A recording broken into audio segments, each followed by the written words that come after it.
بسم الله الرحمن الرحيم. هذه الطريقة لعلاج السعال أو الكحة المزمنة بطريقة جدا سهلة وبطريقة جدا طبيعية وآمنة وتفيد كل الناس، يعني سواء الحوامل أو غيرهم. الطريقة جدا سهلة، عبارة عن حبة ثمر من الشلغم، شايفينها دائرية تقريبا، تكون يعني بحيث انها تقعد على الجلاس أو الكوب. راح نبدأ بالبداية. بسم الله. راح نقطع مقطع دائري من تحت، تقريبا دائري، وهذه تصير منطقة التقطير اللي تحت، وبعد شوية راح تعرفون بالشرح. ونفتح فتحة من فوق، بسم الله،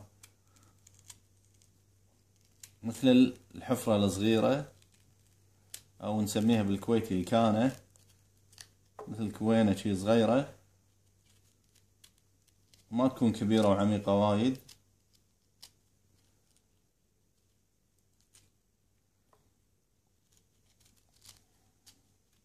تقريبا شايفين شبه دائرة صغيرة أو حفرة صغيرة داخلها، وراح نقعدها على الجلاس أو على الاستكانة أو على الكوب.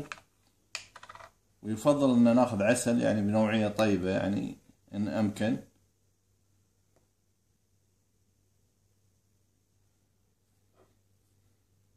وراح نقطر العسل أو نخليه بالحفرة هذه، مثل ما انتم شايفين. راح ينزل العسل ويترس لي تقريبا الحفرة.